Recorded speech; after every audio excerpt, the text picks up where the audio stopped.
बहुत बहुत ताकत है दोस्त इस विजुअलाइजेशन में, बहुत ताकत है ड्रीम्स के अंदर। मालूम ही नहीं था पहले कि ड्रीम में इतनी ताकत होती है, मालूम ही नहीं था विजुअलाइजेशन इतनी ताकतवर है। जो मैंने स्टार्टिंग किया था कि लाइफ इज अ सेलिब्रेशन, तो आपकी लाइफ वो सेलिब्रेशन कैसे हो सकती है? हमने इस बिजनेस में क्या क्या किया जिसके कारण आज ये सब जो हमारी जिंदगी में है वो आया। हम जो भी बातें करेंगे वो सब हमने अपने एक्सपीरियंस से सीखा है, और उस एक्सपीरियंस से ज्यादा हमने सीखा है इस ब्रिड सिस्टम से, ब्रिड के लीडर्स से। एक एक मीटिंग, एक एक फंक्शन हम जब अटेंड करते थे तो हमें यह लगता था कि यह फंक्शन, जब तक फंक्शन स्टार्ट नहीं होता था तब तक उसको मैं दबा के प्रमोट करता था, आज भी ऐसा ही करता हूं। लेकिन जैसे ही फंक्शन स्टार्ट होता था उसके बाद वो फंक्शन खाली मेरे लिए होता था, और हर फंक्शन से मैं कुछ लेके गया, हम दोनों कुछ लेके गए और उसको जाके इंप्लीमेंट किया। और वही बातें, उन सब का निचोड़ हम कोशिश करेंगे अभी आपको बताने का। वो सब प्रैक्टिकल बातें हम करेंगे जो हमने की हैं। अभी मैं आगे कुछ आपको बताऊं इस सब के बारे में। उसको बताने के लिए पहले जैसे मैंने कहा था कि आज इस बिजनेस में मैं जहां पे भी हूं उसमें बहुत बड़ा रोल मीनाक्षी का है, बल्कि लगभग सारा रोल उसी का है, और बहुत बड़ी भूमिका है। आज वो हमारी पूरी टीम में लेडीज की बहुत चहेती लीडर है, बहुत रिस्पेक्ट है उसकी आज पूरी की पूरी टीम में। उसकी एक एक बात को बहुत सीरियस लिया जाता है, सब कुछ उसने प्रैक्टिकल किया है, और गारंटी देता हूं कि उनकी टीचिंग जो अभी वो बताने वाली हैं, उन टीचिंग्स को मानने के बाद आपका बिजनेस भी कमाल की ऊंचाइयों तक जाने वाला है। तो एक बार फिर से मैं यहां पे जरूर वेलकम करूंगा my Miss Universe, my love, Meenakshi Rana. Thank you.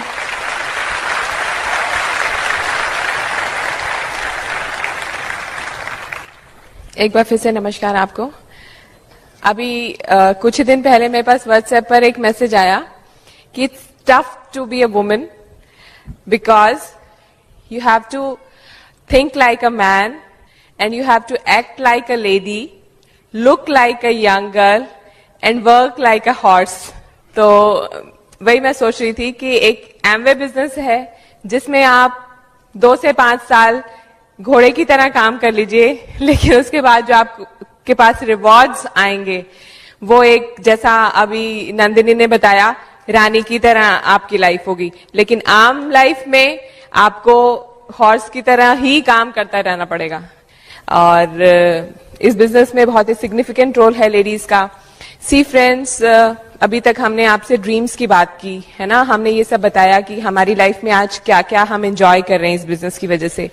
लेकिन कभी कभी मैं सोचती हूँ कि हमेशा से ही मेरे दिमाग में एक चीज थी कि ये बिजनेस, जब हम अपने ट्रिपल डायमंड डॉक्टर ब्रैच को देखते हैं तो हमें लगता है कि इस एज में ये बिजनेस बहुत ज्यादा जरूरी है, क्योंकि उस एज में इतनी लोनलीनेस होती है आम लाइफ में, लेकिन वो उनको लोग सर आंखों पर रखते हैं। लाइफ जो है एक कॉर्डेक्स स्टिल पिक्चर नहीं है, वो बदल रही है हर रोज। हम लोगों की हेल्थ पहले जैसी नहीं रहेगी। ऑफ कोर्स न्यूट्रलाइट की वजह से और अच्छी हो सकती है, लेकिन अगर देखा जाए तो हमारे बच्चे बड़े हो रहे हैं, हमारे पेरेंट्स जो हैं और बड़े हो रहे हैं, लाइफ का रिस्क जो है वो बढ़ रहा है। हो सकता है आने वाले टाइम में हमारी जॉब वैसी ना रहे, या हो सकता है जॉब रहे ही ना। तो हमारे पास क्या इंतजाम है? क्या हमारे पास कोई ऐसी सिक्योरिटी है? क्या कोई दूसरी इनकम है कि अगर कुछ ना चाहते हुए कुछ ऐसा हो जाए तो क्या हमने उसकी प्लानिंग कर रखी है? तो इस बिजनेस में अगर ड्रीम आपको मोटिवेट नहीं करता है, हो सकता है फियर मोटिवेट करे आपको, क्योंकि जॉब पर जब हम हर रोज जाते हैं तो of course fear of loss होता है और हम हर रोज इतने डिसिप्लिन होके जाते हैं। तो इस बिजनेस में डिसिप्लिन बहुत जरूरी है, जॉब की तरह का डिसिप्लिन।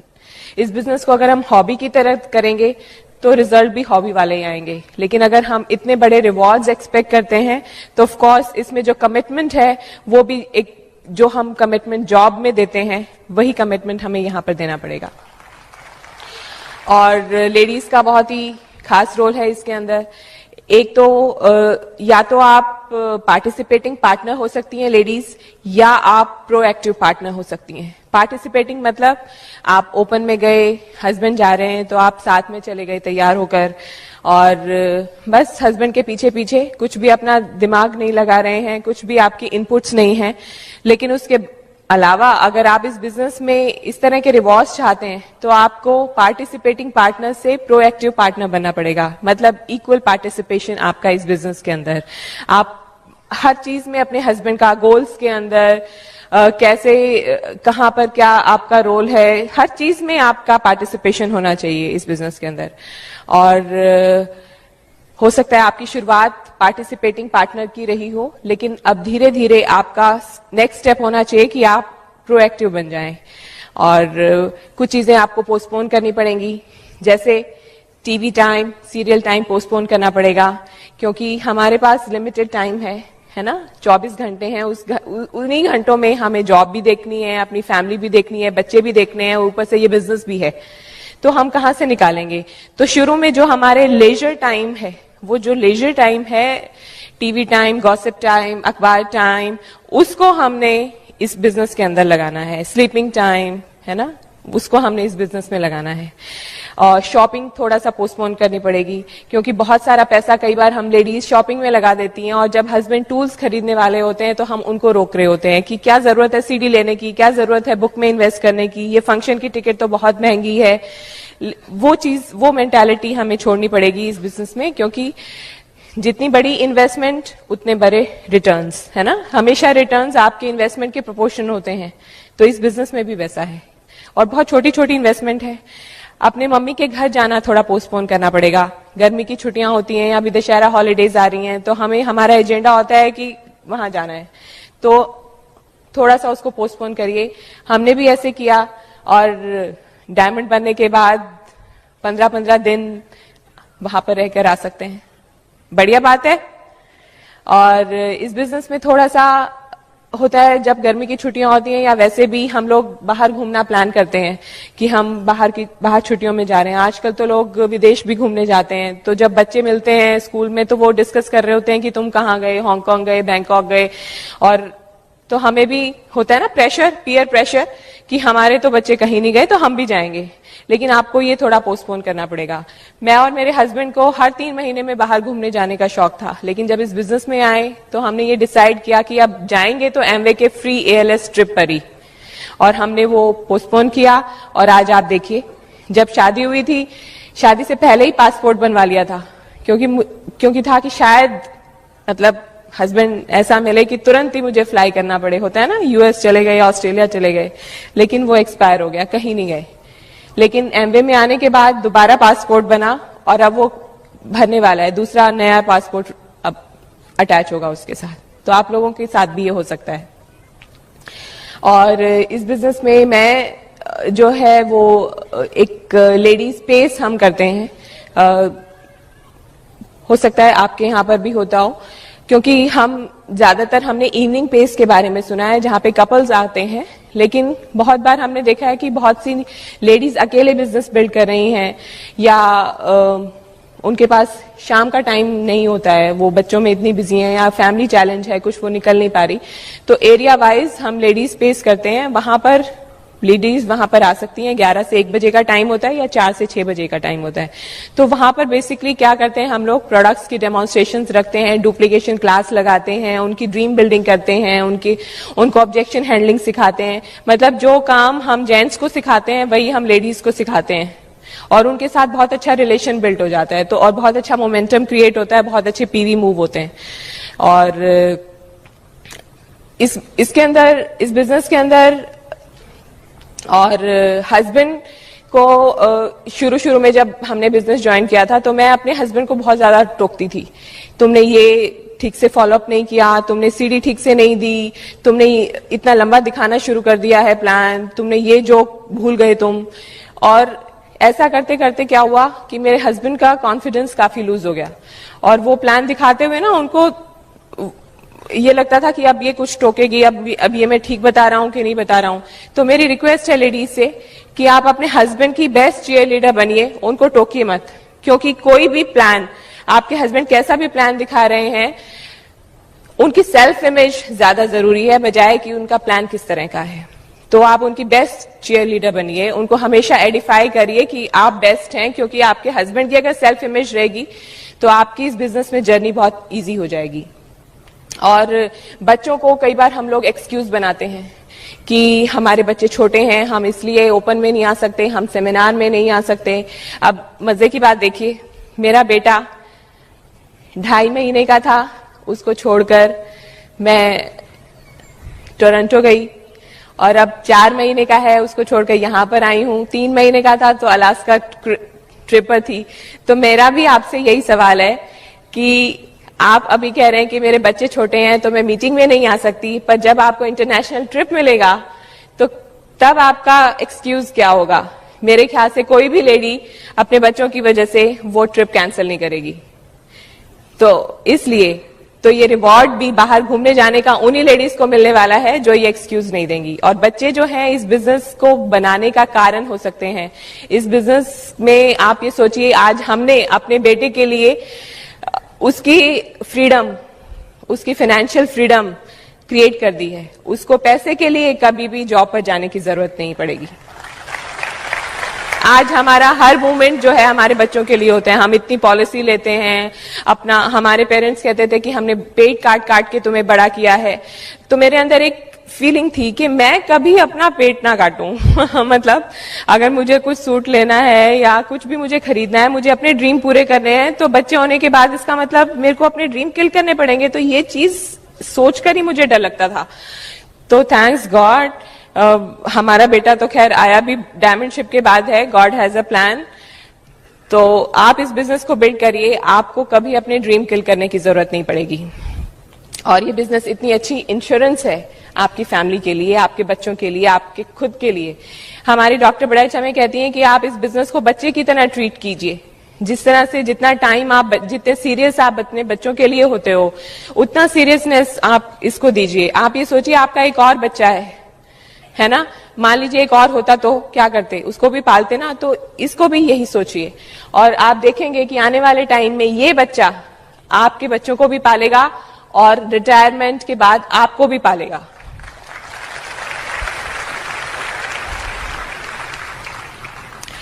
लेडीज, आप बहुत बड़े रिलेशन बिल्डर हैं, है ना। जब भी आप किसी नई लेडी से मिलते हैं, जब हमारे घर में जब हम लोग ज्वाइन हुए थे तो हमारे घर में हमारा अपलाइन कपल पंचकुला से आया था। वो हस्बैंड वाइफ को देखकर ही मैं इस बिजनेस में दिल से, वैसे तो हस्बैंड ने साइन अप कर लिया था, लेकिन जब मैं उनसे मिली तो मुझे लगा कि यार इतने अच्छे लोग इस बिजनेस को कर रहे हैं तो हमें करना चाहिए। क्योंकि हमारी अपनी कोई सर्कल नहीं था, घर से ऑफिस, ऑफिस से घर, टाइम ही नहीं बचता था। तो हमें लगा था कि एक सर्कल हमें मिलेगा और अच्छे लोगों से मुलाकात होगी। तो कहने का मतलब ये कि जब आप किसी के घर जाते हैं इस बिजनेस को लेकर, तो आप भी किसी की आंखों में एक होप देकर आते हैं। आपको देख के कोई मोटिवेट हो सकता है, जैसे मैं उस लेडी को देखकर मोटिवेट हुई थी। और जब वो जाने लगे थे, उनके हस्बैंड ने अपनी वाइफ के लिए दरवाजा खोला था और कहा था कि इस बिजनेस के अंदर हमने ये सीखा है कि अगर आप अपनी वाइफ को क्वीन की तरह ट्रीट करेंगे तो वो भी आपको किंग की तरह ट्रीट करेगी। और वो लाइन मुझे आज तक याद है और मुझे लगा था कितना अच्छा बिजनेस है, इसमें तो मेरे हस्बैंड भी हमेशा मुझे क्वीन की तरह ट्रीट करेंगे, है ना। मतलब आप देखिए कि हम कैसे रिलेट करते हैं। तो फिर उसके बाद मैंने सोचा कि जब मैं किसी के घर जाऊंगी तो हो सकता है हम दोनों को देख के, हमारी केमिस्ट्री को देखकर भी लोग इस बिजनेस में आना चाहेंगे। तो आप भी देखिए कि आप दोनों का हस्बैंड वाइफ रिलेशन किस तरह का है। आपको देखकर मतलब आप वो कोनी मार हस्बैंड वाइफ हैं या लवी डवी हस्बैंड वाइफ हैं। आपको देखकर लोग बिजनेस में आना चाहेंगे, आपके जैसा बनना चाहेंगे, आपके साथ जुड़ना चाहेंगे और इस बिजनेस के लिए मोटिवेटेड होंगे। कैसे हैं आप, कैसा बनना चाहते हैं? तो वो रिलेशनशिप पर आप ध्यान दीजिए। और वो तभी हो सकता है, आम लाइफ में हम कहाँ देखते हैं ये सब। हमने हमेशा अपने हस्बैंड, अपने पेरेंट्स की लड़ाइयां ही देखी हैं, है ना। उनको झगड़ते हुए ही देखा है, प्यार करते हुए नहीं कभी देखा। कैसे अपने रिलेशंस को इम्प्रूव करना है इस बिजनेस में सिखाया जाता है। 5 लव लैंग्वेजेस आप पढ़िए। ये बुक आप जब पढ़ना शुरू करेंगे, किस किस ने पढ़ी है ये बुक? ओके, बहुत अभी है स्कोप, काफी लोगों ने नहीं पढ़ी है। ये बुक इतनी अच्छी है, हिंदी में भी आती है, प्रेम की 5 भाषाएं। जब आप इसको पढ़ेंगे तो छोड़कर ही दम लेंगे। इससे आपको पता चलेगा कि हम सब अलग हैं और अलग भाषा में बात करते हैं और हम सबकी अलग एक्सपेक्टेशंस हैं। और इस बिजनेस में आके इस तरह की चीजें पढ़ने को मिली। Men are from Mars, women are from Venus, ये बुक है। अगेन आपको पता चलेगा कि हम हस्बैंड वाइफ अलग तरह से सोचते हैं और अलग तरह से बिहेव करते हैं। और ये सारी चीजें हमें यहीं आकर मिली, thanks to this bright world wide system, जिसका इतना स्ट्रांग टीचिंग सिस्टम है, जिसमें हमें ये सब चीजें सीखने को मिलती हैं। बच्चों को इंडिपेंडेंट बनाइए। हमारे ग्रुप में ऐसे बहुत सारे, हमारा तो बेटा खैर अभी हुआ है, लेकिन ऐसे बहुत सारे लोग हैं जिनके बच्चे इस बिजनेस में आने के बाद ज्यादा इंडिपेंडेंट हो गए हैं। मतलब अगर आप 10-15 बच्चे खेल रहे हैं, उसमें से वो बच्चा जो एमवे डिस्ट्रीब्यूटर का है, उसके पेरेंट्स अच्छे से बिजनेस बिल्ड कर रहे हैं, वो अलग से ही पता चल जाएगा।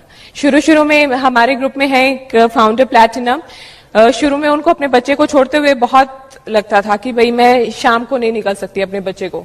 धीरे धीरे वो आई, मोटिवेट हुई, लेकिन आज उसकी जो उसके बेटे के जो फ्रेंड्स हैं, उनकी मदर्स उसको बोलती हैं कि नीति तुम्हारा बेटा तो बहुत इंडिपेंडेंट है, तुम्हें बार बार उसको पढ़ने के लिए बोलना नहीं पड़ता, कितना अच्छा है। मैं तो अपने बच्चे के सिर पे बैठी रहती हूँ, फिर भी नहीं ये करता। सोचिए, तो हेलीकॉप्टर पेरेंट्स मत बनिए आप, हमेशा अपने बच्चों के सिर पे मंडराते रहें। उनको भी थोड़ा स्पेस दीजिए, उनको थोड़ा टाइम दीजिए, उनसे अच्छी एक्सपेक्टेशंस रखिए, उन पे ट्रस्ट करिए, और आप देखेंगे जब आप अपने बिजनेस में बढ़ रहे होंगे और जब आपको वो आएगा और देखेगा कि आपके लिए कितनी तालियां बज रही हैं और किस तरह की बातें आप कर रहे हैं, तो वो अपने आप ऑटोमेटिकली अपने स्टडीज में सीरियस हो जाएगा और आपको कहने की जरूरत नहीं पड़ेगी। ये इस बिजनेस में बहुत ही कमाल की चीज है। और अभी मैं आपसे दोबारा बात करूंगी। अभी मैं इनवाइट करती हूँ अपने हस्बैंड को। बहुत विजडम है उनमें, और ईश्वर की कृपा से विजडम आती है, और जब आप उनको सुनेंगे तो आपको ये रियलाइज होगा, और जब आप उसको अप्लाई करेंगे, अपने अप्लाई से चेक करने के बाद, आपका बिजनेस नई बुलंदियों को छूने वाला है। So he is my husband Dharmendra Rana for you. Wow, amazing amazing as always. तो लेडीज रोल काफी क्लियर हुआ आप लोगों को, जेंट्स की ज्यादा आवाज आई। कोई ओके, चलो अब बाकी बात करते हैं कि हम, जैसे मैंने शुरुआत में आपसे बात की थी अभी, कि हम कैसे इस बिजनेस में हम सफल हुए और कैसे कौन सी चीजें जो प्रैक्टिकली हमने की, हम वो बात आपसे करेंगे। बट उससे पहले एक जो सबसे इंपॉर्टेंट चीज है, जिसे आपने हमेशा सुना है, ड्रीम, हम थोड़ा सा उसके बारे में बात करेंगे, और बात करेंगे इस बारे में कि आपका और मेरा पोटेंशियल कितना ज्यादा है। दिक्कत क्या होती है, इस बिजनेस में बहुत पोटेंशियल है, आपको अपनी अपलाइन में बहुत पोटेंशियल लगता है, आपको क्रॉस लाइन बहुत एक्साइटिंग लगती है, बट कई बार हमें अपने ऊपर उतना विश्वास नहीं होता है। आज मैं गारंटी देता हूं कि अभी हम जो बात करने वाले हैं, उन बातों के बाद आपको बाकी किसी पे विश्वास हो ना हो, आपको अपने ऊपर पक्का विश्वास हो जाएगा, राइट? और वो शायद सबसे अहम है, सबसे ज्यादा जरूरी चीज है। तो हम इस सेशन को थोड़ा इंटरेक्टिव रखेंगे, है ना। मैं बोरिंग यहां कोई लेक्चर नहीं दूंगा, मैं आपको बहुत ज्ञान नहीं देने वाला हूं। हमारे हरियाणा में एक और कहावत है कि हम जी ज्ञान लेते नहीं है, ज्ञान देते हैं। क्यों? क्योंकि भाई साहब ज्ञान इसलिए नहीं देते, ज्ञान इसलिए नहीं लेते, हमें एक बार कुरुक्षेत्र में भगवान श्री कृष्ण से ज्ञान ले चुके हैं, उसके बाद और मुंह में क्या ज्ञान देगा कोई। लेकिन इस बिजनेस में ग्रो होने के लिए मुझे बहुत ज्ञान लेना पड़ा। उस ज्ञान, ठीक है, वो लाइफ का ज्ञान था, वो बहुत काम आया, बट वो याद नहीं रहता है। इस बिजनेस में हम प्रैक्टिकली रोज अपनी लाइफ में उसको यूज करते हैं। सो हम इंटरेक्टिव रखेंगे, एक दूसरे के साथ बातचीत करेंगे। तैयार हैं आप? Okay, right. तो मेरा सवाल आपसे ये है, आप मुझे ये बताइए कि ये जब यूनिवर्स, ये ब्रह्मांड जब बना था, तो इसमें सबसे पहले क्या बना होगा? मैंने कहा इंटरेक्टिव रखेंगे, हाँ प्लीज। आपको क्या लगता है क्या बना होगा ब्रह्मांड में? कुछ भी जो आपको लगता है। हाँ जी, लाइट बनी थी। पैसे? पैसे के अलावा कुछ दिखता है भाई? हाँ जी, गैस बनी थी। कौन सी वाली? प्लैनेट्स बने थे। ओके, सन बना था। मतलब काफी नॉलेज आप लोगों को, राइट। मैं खाली चेक करना चाहता था, कोई इससे मतलब नहीं था वैसे इसका, राइट। नहीं मतलब है। ओके, तो प्लैनेट्स बने, सब बना, धरती बनी। तो धरती पे क्या बना सबसे पहले फिर? हाँ जी, आइस बनी। ओके, लाइफ बनी, पानी बना, पत्थर को फोड़ा, दिमाग बना। Okay, right. मतलब जो भी हुआ, पहले वनस्पति बनी होगी, है ना, हवा, गैसेस, ये सब बना, पानी, और अलग अलग तरह के पशु पक्षी बने, स्टार्ट हुए होंगे, है ना। हमने सुना है कि मैमथ्स होते थे, बहुत बड़े बड़े होते थे, और है ना, माइक्रो ऑर्गेनिज्म, राइट। और अमीबा हमने पढ़ा है कभी, राइट। अमीबा, बहुत तरह की थ्योरीज हमने पढ़ी हैं, आप समझने की कोशिश करिए। बट इंसान तो नहीं बना था, ये पक्की बात है, हाँ या ना? राइट। मेरा असली मुद्दा यही है कि इंसान तो नहीं बना था। बड़ी बड़ी व्हेल मछलियां बनी, डायनासोर्स हमने सुना है, उससे भी भयानक जानवर करोड़ों साल पहले पैदा हुए, उनके साइंटिफिक प्रूफ हैं अभी। उसके बाद क्या हुआ? भगवान जी ने, जो मैंने अभी पीछे बात की थी ना, टारगेट, तो उन्होंने भी टारगेट दिया था। मीटिंग बुलाई R&D डिपार्टमेंट की और बोला कि भाई मैंने तुमसे जो मांगा था वो तो तुम नहीं बना पाए हो, थोड़ा सा इसमें और काम करो और थोड़े बढ़िया चीजें बनाओ। उन्होंने और काम किया, फिर कुछ अच्छे अच्छे पशु पक्षी बनने लग गए, वो बने, फिर से मीटिंग हुई और बोले नहीं, जो मुझे चाहिए वो नहीं बना है। फिर डेडलाइंस दी गई, काम हुआ, वन मानुस बना, बंदर बना, और फिर क्या बना? इंसान बना। आप मुझे ये बताइए, इंसान के बाद धरती के ऊपर क्या बना? इंसान के बाद धरती पे कोई नया प्राणी नहीं आया। इंसान के बाद धरती पे जो भी बना वो इंसान ने ही बनाया, हाँ या ना? ईश्वर ने कहा कि मेरे हाथ खड़े हो गए हैं, सारे R&D डिपार्टमेंट ने बोला कि मेरे हाथ खड़े हो चुके हैं, हम इससे बेहतर क्रिएशन नहीं कर सकते हैं, this is our best creation.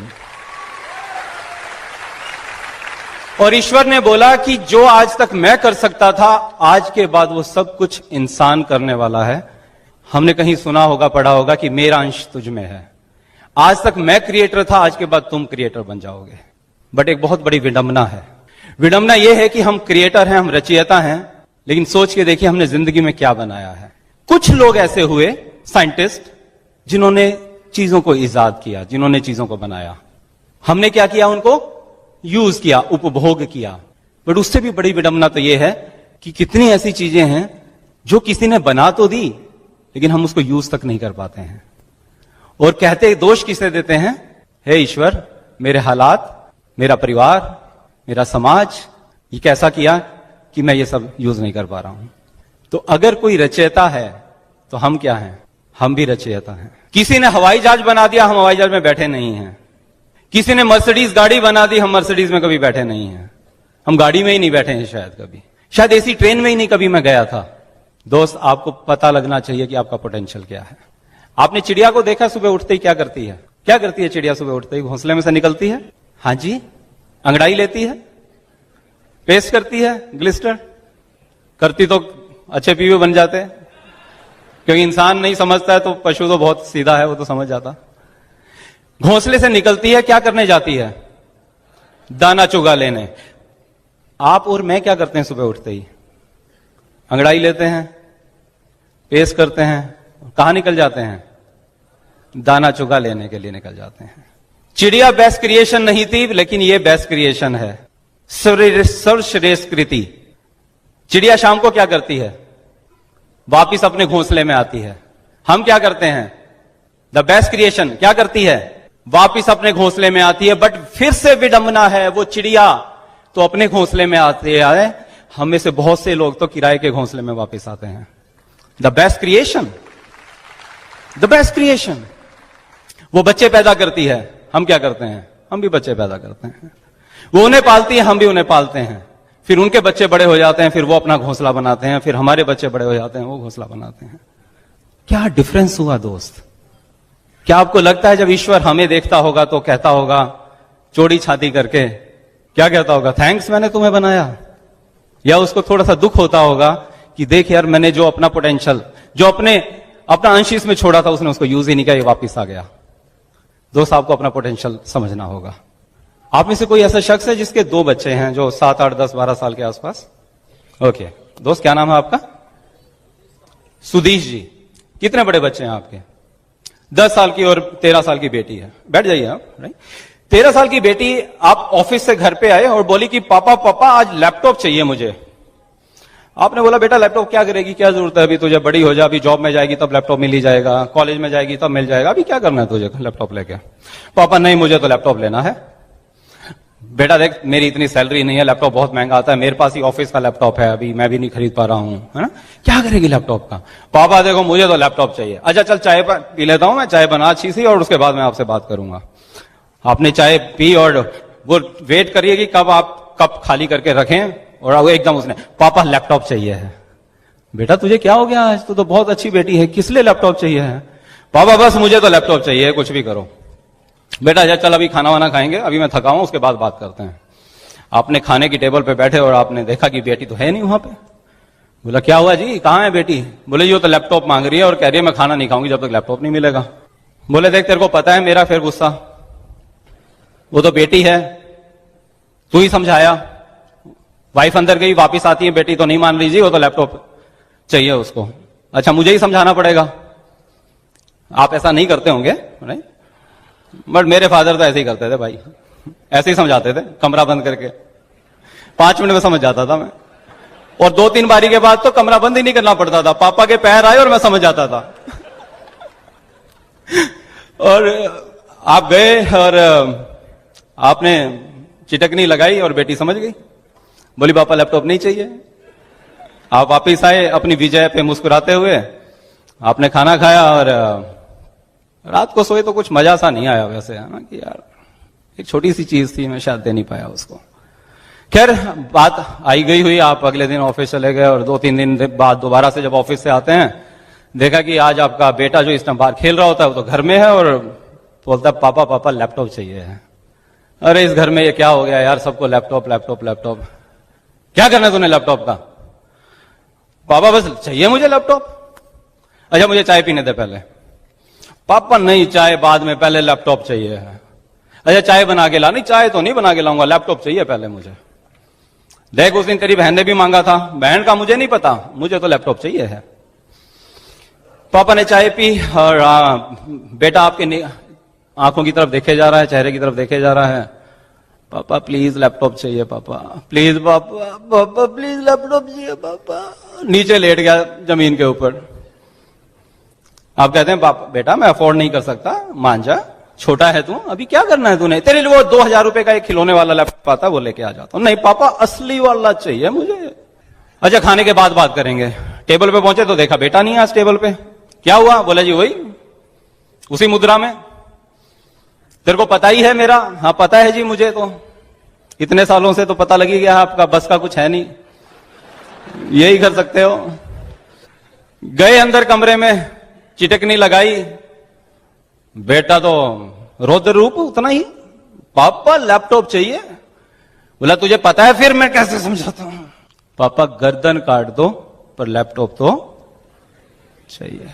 आप नहीं माने और समझा दिया उसको, समझा दिया, पर बेटा रोता रहा, खाता रहा, बट बड़बड़ाता रहा कि लैपटॉप चाहिए। आप आ गए, खाना खाया नहीं गया आपसे, आप रात को सो गए, बट अच्छी नींद नहीं आई। सुबह उठ के आप ऑफिस चले गए, वही प्रेशर ऑफिस का। और जब मुर्गा प्रेशर में अंडा दे देता है तो हम तो कुछ भी कर सकते हैं। तो चले गए वहां पर और वापिस आए तो वाइफ से बोला कि चाय बना ला, बच्चे कहां हैं? बोले जी जल्दी करो, डॉक्टर को बुलाओ, बेटा बीमार हो गया है। क्या हुआ? बोले स्कूल में खाना दिया था, खाना नहीं खाया। घर में आते ही घुस के बोला कि ये लो लंच बॉक्स, मैंने खाना नहीं खाया है, बड़ा कमजोर लग रहा था। क्या हुआ? बोले पापा को बोलो लैपटॉप चाहिए, उसके बाद खाना खाऊंगा। बोले क्या बात कर रही हो? बोले हाँ। उसके बाद अभी भी मैंने उसको काफी कुछ मनाया, नहीं मान रहा है और उसकी तो हालत बुरी है जी, डॉक्टर को दिखाना पड़ेगा। आप गए बेटे के पास में, देखा तो बहुत ही कमजोर सा बेड के ऊपर लेटा हुआ है, आंखें बंद हैं, और कहते हैं हाँ मेरे लाल क्या हुआ? बोले पापा लैपटॉप चाहिए है। क्या करेंगे दोस्त? क्या करोगे? लैपटॉप ला के देंगे दोस्त उसको। यस, आप अफोर्ड करें या ना करें। बेटी ने भी लैपटॉप मांगा था, बेटे ने भी लैपटॉप मांगा है, फर्क क्या है? एग्जैक्टली बेटे ने जिद की थी, बेटे ने जिद की, आप अफोर्ड करें या ना करें, लैपटॉप आ गया। हमारा फादर कौन है? हेलो, आपको लगता है वो आपकी एक मर्सिडीज अफोर्ड नहीं करता? आपको लगता है वो एक 5 बेडरूम का आपका घर अफोर्ड नहीं करता है? आपको लगता है वो फॉरेन ट्रिप्स आपकी अफोर्ड नहीं करता है? आपको लगता है आपके बच्चों के बड़े बड़े अच्छे अच्छे खिलौने वो अफोर्ड नहीं करता है? दोस्त, एक आदमी ने मर्सिडीज की फैक्ट्री लगा दी, क्या हमें एक पीस नहीं मिलेगा? एक डीएलएफ के मालिक ने लाखों फ्लैट बना दिए, उसमें से क्या हमें एक फ्लैट नहीं मिलेगा? हजारों एकड़ जमीन है किसी के पास में, क्या हमारा 1 एकड़ का फार्म हाउस नहीं बनेगा? दोस्त एक बार जिद करके मांग के तो देखिए, वो आपको देने वाला है।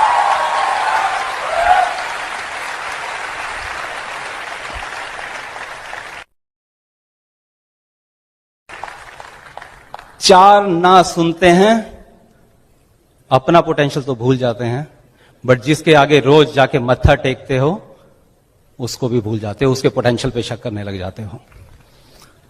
दोस्त, उसके पास अबंडेंस है, उसके पास अभी आपकी मर्सिडीज या बीएमडब्ल्यू गाड़ी के टायर के लिए जो रबड़ चाहिए ना, उसके पास खत्म नहीं हुई है। जो लोहा चाहिए उसको बनाने के लिए, वो लोहा उसके पास खत्म नहीं हुआ है। जो ईंट गारा सीमेंट चाहिए आपके घर को, आलीशान मकान को बनाने के लिए, उसके पास खत्म नहीं हुआ है।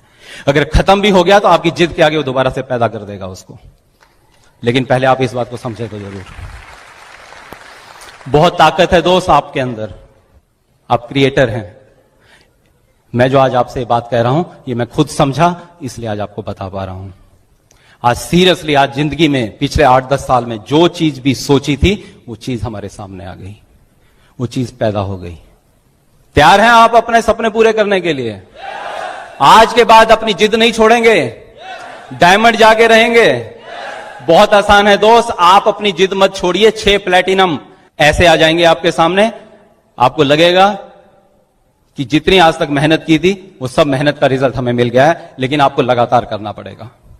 आप एक घर में आपके मजदूर काम करता है या एक रिक्शा वाला है, उसकी मजदूरी पे आपका उसके साथ थोड़ा सा झगड़ा हो गया और वो रूठ के आपके पास से चला जाता है कि रखिए अपने पैसे मालिक, मेरे को नहीं चाहिए हैं। शायद आपको अच्छा नहीं लगता है, कहीं पे गिल्ट फील होती है, हाँ या ना? आपको लगता है आपने उसकी मजदूरी मार ली शायद। अगर आप मेहनत कर रहे हैं दिल से, आप रोज प्लान दिखा रहे हैं, आप रोज मजदूरी कर रहे हैं, तो आपको लगता है ऊपर वाला हमारी मजदूरी मार लेगा? हमारी मजदूरी नहीं मारेगा दोस्त, हमारी मजदूरी जरूर मिलने वाली है। इसलिए मुझे याद है, जब हमारे पास लिस्ट भी नहीं थी, जब मैं कोल्ड कांटेक्ट भी नहीं कर पाता था, बट हर शाम हम लोग बाहर जाते थे, हर शाम हम लोग बाहर होते थे, खाली इसलिए कि मुझे अपनी मजदूरी करनी है, मुझे अपनी मजदूरी करनी है। कोई शाम ऐसी नहीं होती थी जब हम घर में होते थे। पिछले 8-10 साल की ये कहानी बता रहा हूं मैं, बट इस 8-10 साल की इस कहानी के बाद अब हमारी जिंदगी की हर शाम, हर सुबह, हर दोपहर आज घर में होती है, अपने परिवार के साथ होती है, अपनी मर्जी के साथ में होती है। तो सपनों में बहुत ताकत है। आप सपने देखिए, उन पे विश्वास करिए, अपनी अपलाइन पे विश्वास करिए, राइट? ओके, तो ये सब मिलेगा कैसे? उसके लिए कुछ काम करना पड़ेगा। जैसे मैंने कहा, मजदूरी तो करनी पड़ेगी, बट ये काम बहुत इंटरेस्टिंग है अगर आपको इसका फंडामेंटल समझ में आ जाए। मैं आज वो आपको समझाने की कोशिश करूंगा। सीरियसली मैं बता रहा हूं आपको, जैसे अभी मैंने कहा आपको रियलाइज हुआ आपका पोटेंशियल, ऐसे अभी आपको रियलाइज होगा कि ये बिजनेस बहुत मजेदार है। इसमें कुछ अड़चने हैं, वो अड़चने आज के बाद आपको मजेदार लगने लगेंगी, तो इसलिए फिर मजा आएगा आपको इस बिजनेस को करने का। हर शाम आपको लगेगा ठीक है, मैं अब इस बिजनेस में दम लगाता हूं। तो कुछ चीजें हैं। सबसे पहले है एसोसिएशन। एसोसिएशन आज अच्छा लग रहा है सबको यहां पर आकर, राइट? तो ये एक एसोसिएशन है। ये एसोसिएशन क्यों जरूरी है, मैं वो आपसे जल्दी से लॉजिकली बात करता हूं।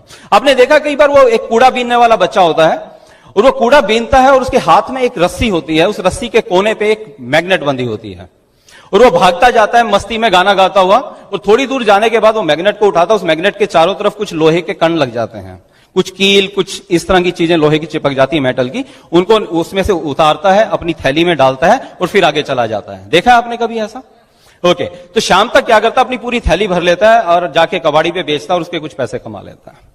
अगले दिन गलती से क्या किया उसने सोचा यार ये तो छोटी सी मैग्नेट पापा रोज पकड़ा देते हैं मुझे, क्यों ना मैं बड़ा लोहे का टुकड़ा बांध दूं इसके साथ में।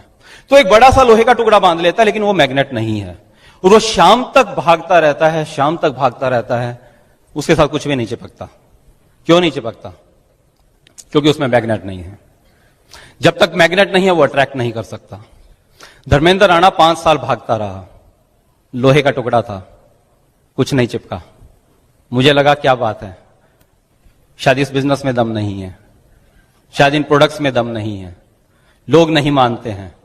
लेकिन जब यह समझ में आया कि लोहे के कारण नहीं चिपकते, उस लोहे के अंदर एक पावर है जो चीजों को चिपकाती है, वो पावर अपने अंदर लेके आनी पड़ेगी।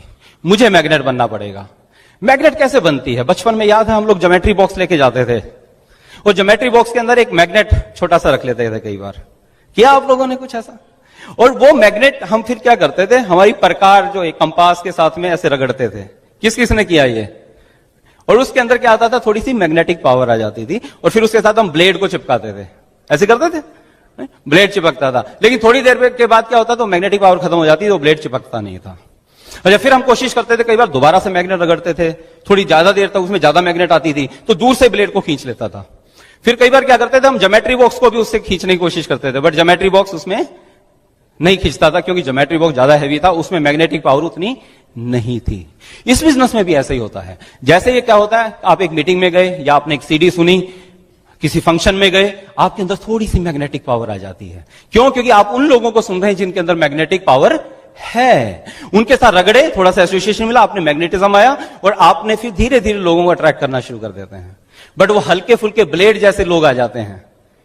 बट जब ज्योमेट्री बॉक्स जैसा कोई नेगेटिव बंदा आ जाता है तो कई बार तो ज्योमेट्री बॉक्स के अंदर कंपास रख के और ज्योमेट्री बॉक्स ही ले जाती है उस कंपास को। तो ऐसे में अपनी अपलाइन को साथ में रखिए, है ना, वो बड़ी मैग्नेटिक पावर है। लेकिन आपने परमानेंट मैग्नेट सुनी होगी जिसकी मैग्नेटिज्म कभी खत्म नहीं होती और मैग्नेटिक पावर बहुत ज्यादा होती है।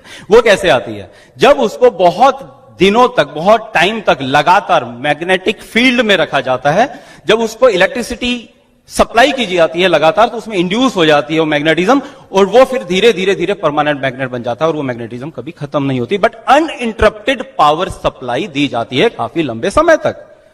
तो ऐसे ही अगर आप अगले 2 साल तक अनइंटरप्टेड पावर सप्लाई एसओपी के थ्रू, सीडीज के थ्रू, इन फंक्शंस के थ्रू, इन बीबीएस के थ्रू लेते जाएंगे तो 2 साल के बाद आप परमानेंट मैग्नेट बन जाएंगे और टनों टनों के नेगेटिव लोग आपकी तरफ अट्रैक्ट होते चले जाएंगे।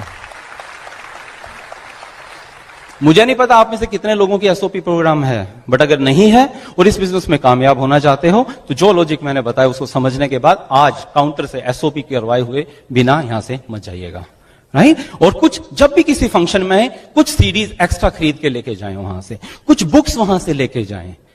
ये तीनों चीजें ऐसी हैं जो आपके अंदर पावर्स बढ़ा देंगी, आपकी मैग्नेटिक पावर बढ़ा देगी। और वही लोग, आप हैरान हो जाएंगे कि पहले कोई भी आपके साथ नहीं आता था, लेकिन अभी आपकी टीम में धड़ाधड़ लोग आने स्टार्ट हो जाएंगे। उसके बाद थोड़ा सा एक्शन पार्ट आ जाता है। अब इसको काम में कैसे लेंगे हम लोग, है ना? तो सबसे पहला काम है 100% प्रोडक्ट यूज। तो हमें अपने प्रोडक्ट्स यूज करने हैं। हाँ, आज प्रोडक्ट्स इतने ज्यादा हो गए हैं कि हम ये नहीं कह सकते आप ज्वाइन हुए और सारे के सारे लगभग 150 प्रोडक्ट्स आप खरीद के लेके आ जाएंगे। मैं एक्सपेक्ट नहीं करता हूं, लेकिन स्टार्ट विद जितने भी आपके हर रेंज से 3-3, 4-4 प्रोडक्ट, बेसिक प्रोडक्ट अपनी अप्लायंस से पूछिए, आप उन प्रोडक्ट्स को लाएं और घर में यूज करिए। क्यों करने हैं जी? क्वेश्चन अभी फिर आ रहा होगा आपके मन में, नए आदमी के मन में, क्या जरूरत है? बेच दूंगा जी, मैं तो ऐसे ही बेचने में माहिर हूं, मैं मिट्टी बेच देता हूं। हाँ, ठीक बात है आपकी, बिल्कुल बेच देते हैं। मैं आपको एक प्रैक्टिकल एग्जांपल देता हूं जो हमारी टीम के अंदर हुआ। हमारी टीम में एक कपल ज्वाइन हुआ और उनके साथ भी सेम हुआ। हमने कहा जी प्रोडक्ट्स खरीद लो। बोले कोई नहीं जी, अभी ले लेंगे प्रोडक्ट्स, ऐसी कौन सी जल्दी है। हमने कहा ठीक है, तो हाउस मीटिंग करते हैं। उनके घर पे हाउस मीटिंग की, उन्होंने कुछ लोगों को इनवाइट किया। जब कुछ लोग उनके एक कपल उनके घर पे आया, हमने उनको अपनी प्रोडक्ट किट लेके गए थे, हम अपना डेमो किट लेके गए थे, हमने प्रोडक्ट्स दिखाए, डेमो दिखाई। इतने में उस बंदे को बाथरूम जाना था, प्रोस्पेक्ट को, वो बाथरूम में चला गया और बाथरूम में देखा तो वहां मार्केट के प्रोडक्ट्स थे, एमवे के प्रोडक्ट्स नहीं थे। अभी हमने पेस्ट का डेमो दिखाया, उसका एसेट का डेमो दिखाया, लेकिन वो प्रोडक्ट्स उसने वहां देखे नहीं। बाहर निकला और उसने बोला कि दोस्त, अपनी वाइफ की तरफ इशारा किया और बोला कि एक बार हम चलते हैं, थोड़ा मुझे काम याद आ गया। तो मैं समझ गया था, है ना, क्योंकि ये एक्सपीरियंस तो सब हुए हैं अपने साथ में। तो मैंने कहा दोस्त क्या हुआ अचानक? बोला जी मैं सच बात बता देता हूं, मेरा बहुत अच्छा दोस्त है, मैं इस बिजनेस को करना भी चाहता हूं, काफी दिनों से सुन रहा हूं, लेकिन अभी मैंने देखा कि इसके घर में जो प्रोडक्ट्स यहां डेमो दिखाए गए इसके घर में यूज नहीं हो रहे हैं। तो अगर इसको उन प्रोडक्ट्स पे विश्वास नहीं तो मुझे कैसे दे रहा है? तो मुझे नहीं लगता आगे जाके भी ये मेरे लिए अच्छा, मेरा अब लीडर बन सकता है। और दोस्तों हुआ क्या, लगभग 6 महीने बाद वही कपल हमें ओपन मीटिंग में दिखाई गया as a brand new silver किसी और की टीम के अंदर। हम उससे नीचे उतरा, मिला, वही कपल जो हमारे साथ ज्वाइन हुआ था, अभी वो 6%, 9% पे घूम रहा था। हमने उससे मिलवाया कि ये वही कपल है ना? बोला हाँ वही कपल है। मैं भी हैरान हो गया देख के। उसने बोला मैं 2 दिन बाद ही मुझे फिर किसी ने प्लान दिखाया। वो जब प्लान दिखाने लगा उसको सीधा से मैंने बोला पहले अपने बाथरूम में लेके चल, तेरा प्लान दिखाने का काम कम हो जाएगा। बाथरूम में गया, उसके घर में प्रोडक्ट्स यूज हो रहे थे, मैं तैयार था, मैंने ज्वाइन किया और मैं यहां पे हूं। समझ में आता है क्यों प्रोडक्ट यूज करने हैं, राइट? तो इसलिए 100% प्रोडक्ट यूज करें, अपने घर में लेके आए, आपका बिजनेस वहीं से स्टार्ट होता है, राइट? और हम अपने प्रोडक्ट के बेस्ट ब्रांड एम्बेसडर्स हैं। हम नहीं यूज करेंगे, हम झूठ बिजनेस में नहीं है, जो कहते हैं वो करते हैं। उसके बाद रिटेलिंग पार्ट, रिटेलिंग अच्छी करते हैं लखनऊ के अंदर आप लोग, लेकिन मैं आपको आज बताने जा रहा हूं। तो मुझे ईमानदारी से बताइए, आप में से आगे कुछ लोग यहां बैठे हुए हैं जिसको लगता है कि जब मैं लोगों को प्रोडक्ट्स की बात करता हूं तो लोग क्या बोलते हैं? हाँ, प्रोडक्ट्स महंगे हैं। किस किस को लगता है ईमानदारी से? राइट। लोग ये क्वेश्चन करते हैं जी प्रोडक्ट्स महंगे, क्या नाम है दोस्त? साहिल जी, बैठे रहिए। राइट, साहिल लोग बोलते हैं प्रोडक्ट्स महंगे हैं, डेली के बारे में बोलते हैं महंगा है। Yes of course. ओके, साहिल क्या करते हैं आप? बिजनेसमैन हैं। आप बिजनेस में हैं एमवे में, राइट। और कोई ऐसा नया शख्स जो बिजनेस में नहीं है लेकिन उसने सुना है एमवे के प्रोडक्ट्स महंगे हैं? हाँ जी सिस्टर, आप हैं, बैठे रहे। क्या करते हैं आप? हाउस वाइफ हैं। ओके, आपके हस्बैंड क्या करते हैं? इंजीनियर हैं। प्रोडक्ट्स महंगे लगते हैं आपको, राइट, बिल्कुल ठीक है, मेरे को भी लगते थे। ओके, आप हस्बैंड कहाँ हैं साथ में? ओके, दोस्त आपके ऑफिस में कोई स्वीपर होगा, झाड़ू वाड़ू मारने वाला, है ना, ऐसे सुबह सुबह आता है। आजकल देखा हमने साइकिलें बड़ी महंगी हो गई हैं, है ना। हम तो देखते थे साइकिल बड़ी, फिर भी खैर मेरे को भी इंजीनियरिंग में जाके मिली थी, है ना। आपको क्या लगता है झाड़ू वाले के लिए साइकिल सस्ती है कि महंगी है? महंगी है। ओके, हम यहाँ पे लिखते हैं बोर्ड पे साइकिल महंगी है, राइट, मीनाक्षी लिख रहे हैं, राइट। तो दोस्त ने बोला साइकिल महंगी है, परफेक्ट, राइट। आपके वहां पे एक क्लर्क है, उसके लिए साइकिल सस्ती की महंगी है? सस्ती है, लेकिन उसके लिए स्कूटर मोटरसाइकिल महंगी है। ओके, अभी वहां पे एक मैनेजर है या आप हैं, आपके लिए स्कूटर मोटरसाइकिल सस्ती की महंगी है? सस्ती है, लेकिन एक कार महंगी है, एक छोटी वाली कार भी महंगी है। लेकिन जो मैनेजर है उसके लिए छोटी कार मारुति या 800 ये सब महंगी की सस्ती है? सस्ती है, लेकिन मर्सिडीज महंगी है। लेकिन जो कंपनी का ओनर है उसके लिए मर्सिडीज सस्ती है कि महंगी है? मर्सिडीज सस्ती है। मीनाक्षी लिखना मर्सिडीज सस्ती है। ओके, तो अभी आप दोनों लाइन एक बार इकट्ठी दोहराएं, साइकिल सस्ती है, साइकिल महंगी है, मर्सिडीज सस्ती है। पहली मीटिंग आपकी है। अभी आप जब बाहर जाएंगे लोगों को यह बताएंगे भाई साहब वहां सिखाया गया था कि साइकिल महंगी है, मर्सिडीज सस्ती है। लोग कहेंगे मैं पहले ही कहता था एमवे के मीटिंग में ना जा, उल्टी सीधी चीजें सिखाएंगे। उल्टी चीजें सिखानी है इन्होंने तो। बट ये मैंने नहीं कहा, ये आपने कहा है, और इस मीटिंग में आने से पहले ही आप ऐसा सोचते हैं। ये सच है गलत है? तो दोस्त सच बात पता है क्या है? कोई चीज सस्ती और महंगी नहीं होती, हमारे पास पैसे कम होते हैं। जब पैसे ज्यादा हैं तो चीजें सस्ती हो जाती हैं, पैसे कम है तो चीजें महंगी हो जाती हैं। तो आपको प्रोडक्ट्स क्यों महंगे लग रहे हैं? अब बुरा मत मानना, बट मैं वो नहीं कहना चाहता हूं। क्या कम है? पैसे कम है, राइट। तो जब मैं प्रोस्पेक्ट को ये बात समझाता हूं ना, जब ये लाइन दिखाता हूं, तो कहता भाई साहब मैंने कब कहा प्रोडक्ट्स महंगे हैं? मैं तो यूज करना चाहता हूं, लोग बोलते हैं प्रोडक्ट्स महंगे हैं, दे दो आपने जो जो देना है। अच्छा तरीका मिल गया आपको। बट हम पता है क्या है, हम मेहनत नहीं करना चाहते हैं, हम बस प्रोडक्ट चिपकाना चाहते हैं। आज ये प्रोटीन निकल जाए 6% हो जाऊंगा, या वो पिछले महीने स्टॉक उठाया था यार ये पड़ा हुआ है, या निकल जाए तो। आप ऐसा नहीं करते, मैं ऐसा करता था, राइट। तो ऐसा नहीं करना है। अभी मैं आपको फिर भी बता देता हूं, हमारे प्रोडक्ट्स दो सस्ते पड़ते हैं। क्या नाम है आपका? उमेश, और यहां पे पांडे जी, राइट। डेली एक टैबलेट आती है जी अपनी, कितने विटामिन मिनरल हैं? बहुत नॉलेज है आपको, 13 विटामिन 11 मिनरल होते हैं। ठीक है पांडे जी, ठीक है दोस्त, ओके। 24 हैं, कितने की पड़ती है जी एक टैबलेट? लगभग 17 रुपए के आसपास पड़ती है। बहुत महंगी है दोस्त, रोज 17 रुपए एक्स्ट्रा ना बाबा ना, ठीक है, ओके। प्रोस्पेक्ट भी ये बोलता है। हम गलती पता है क्या करते हैं, हम पूरी डिब्बी का रेट दिखाते हैं एक तो उसे, अब उसे टैबलेट का रेट बताइए, राइट। जब कोई चीज, कोई फ्रूट सब्जी महंगी होती है, वो पाव का रेट बताता है आपको, 1 किलो का 5 किलो का बताता है? पाव का रेट बताता है। तो अगर एक सब्जी वाला इतना समझदार है तो भाई आप तो पढ़े लिखे एमवे डिस्ट्रीब्यूटर हो यार, राइट। तो 17 रुपए की टैबलेट पड़ती है जी हमें तो।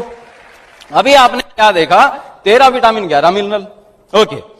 अभी मौसमी का जूस पिया है कभी लाइफ में? ओके, आप तो अमीर लोग हैं, खैर आप पीते होंगे। मौसमी का जूस कितने रुपए का गिलास आता है?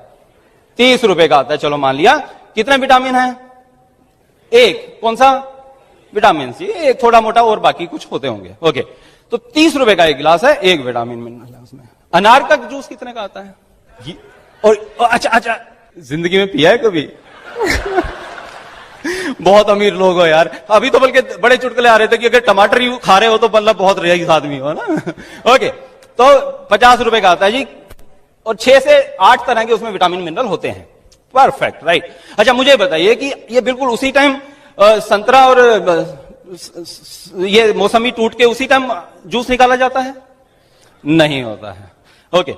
चलो मान लिया कि काफी टाइम से टूटा हुआ था, वो फ्रेश नहीं होता होगा शायद, है ना, ऐसा है,